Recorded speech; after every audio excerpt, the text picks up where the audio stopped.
Hello friends, welcome back to Abitha's kitchen. நாம இன்னைக்கு பார்க்க போகிற ரெசிபி ரொம்பவும் ஹெல்த்தியான, குழந்தைகளுக்குலாம் பிடிச்ச மாதிரி ஒரு கேக் தான். அதுவும் மைதா சர்க்கரை எதுவும் இல்லாமல் ஒரு நேச்சுரல் ஸ்வீட்னஸோட ரொம்ப அமேசிங்கான ஒரு கேக் தான் பார்க்க போகிறோம். வாங்க எப்படி செய்யறதுன்னு பார்க்கலாம். இது செய்யறதுக்கு முதல்ல நல்லா 2 வாழைப்பழம் எடுத்திருக்கேன். நல்லா பழுத்த பழமாக எடுத்துக்கோங்க. அப்போ தான் அதுலேயே நல்லா ஸ்வீட்னஸ் இருக்கும். இப்போ இதை நம்ம மிக்ஸி ஜாரில் மாற்றி நல்லா ஒரு ஃபைன் பேஸ்ட்டாக அரைச்சி எடுத்துக்கலாம். வாழைப்பழ சைஸ் சின்னதா இருந்தா ஒரு 3 பழம் சேர்த்துக்கோங்க. சரியா இருக்கும். இப்ப இதிலேயே 1/4 கப் அளவு காய்ச்சின பால் தான் நான் சேர்த்துக்கிறேன். காய்ச்சி ஆற வச்ச பாலு. இது கூட 1/4 கப் அளவு எண்ணெய். அடுத்து 1/4 கப் அளவு புளிப்பில்லாத தயிர் சேர்த்துக்கோங்க. இது கூட 1 டீஸ்பூன் அளவு baking powder, 1/4 teaspoon baking soda, 2 சிட்டிகை அளவு உப்பு, வனிலா எசன்ஸ் 1 டீஸ்பூன் அளவு சேர்த்துக்கலாம்.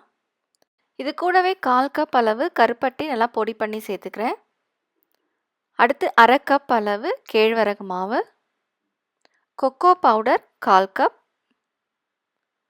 கோதுமை மாவு 1/4 கப். இப்போ கோதுமை மாவு சேர்க்கறதால இந்த கேக்கோட டெக்ஸ்சர் நல்லாயிருக்கும்.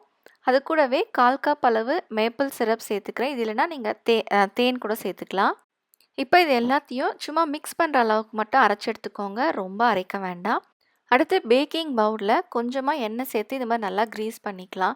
மேலே கொஞ்சமாக மாவு இந்த மாதிரி தூவி விட்டுக்கோங்க. இந்த மாதிரி செய்யும்போது கேக் ஒட்டாமல் வரும். இப்போ நம்ம பேன் ரெடி பண்ணி வச்ச பிறகு நம்ம அரைச்சி வச்ச இந்த பேட்டரையும் இதில் சேர்த்துக்கலாம்.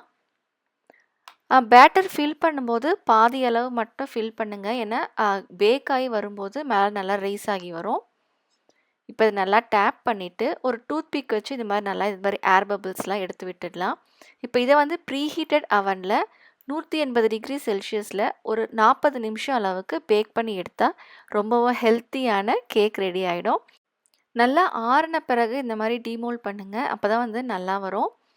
இப்போ நம்ம கோக்னட் மில்க் கிளேஸ் பண்ண போகிறோம். இதுக்கு ஐசிங் சுகரில் நல்லா திக்கான தேங்காய் பால் கொஞ்சம் கொஞ்சமாக சேர்த்து நல்லா இந்த மாதிரி மிக்ஸ் பண்ணிக்கோங்க. நல்லா ஒரு திக்கான கன்சிஸ்டன்சி வந்த பிறகு மேலே அழகாக அந்த கேக் மேலே கார்னிஷ் பண்ணிக்கலாம். அவ்வளோதாங்க, கிட்ஸ் ஸ்பெஷல் ரொம்பவும் ஹெல்த்தியான கேழ்வரகு மாவு வச்சு நல்லா சூப்பரான கேக் நீங்களும் செஞ்சு பார்த்து எப்படி இருக்குன்னு சொல்லுங்கள். உங்களுக்கு இந்த வீடியோ பிடிச்சிருந்தா மறக்காமல் லைக் பண்ணுங்கள், ஷேர் பண்ணுங்கள், சப்ஸ்கிரைப் பண்ணுங்கள். தேங்க்யூ.